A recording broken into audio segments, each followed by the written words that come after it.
గత మంగళవారం ఏప్రిల్ 22 ఆ రోజు భారతీయులకు అక్షరాల చీకటి రోజు.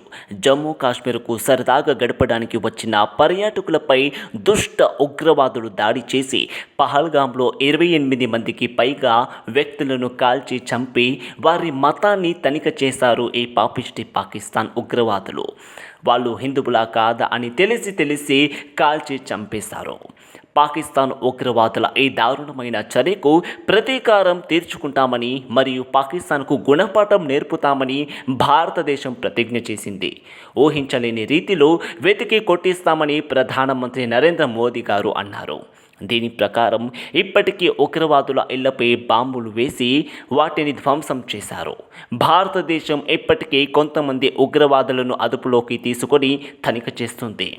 యుద్ధం అంచున ఉన్న పాకిస్తాన్ పహల్గాం ఉగ్రవాద దాడి నేపథ్యంలో తిరుపతి తిరుమల దేవస్థానంపై హై అలర్ట్ ఉంచబడింది.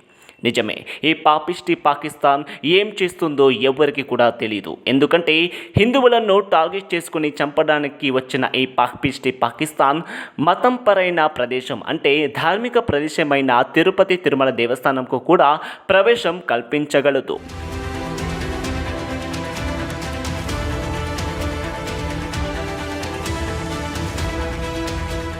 తిరుపతి తిరుమలకు ఎక్కువగా భక్తులు వస్తుంటారు. దానివల్ల వాళ్ళ రక్షణకు ఎటువంటి ఇబ్బంది కలగకుండా చూసుకోవాలని లక్ష్యంగా అలిపిరి చెక్ పోస్టు వద్ద మరియు ఘాట్ రోడ్డులో చెక్ పోస్టులు ఏర్పాటు చేశారు టీటీడీ.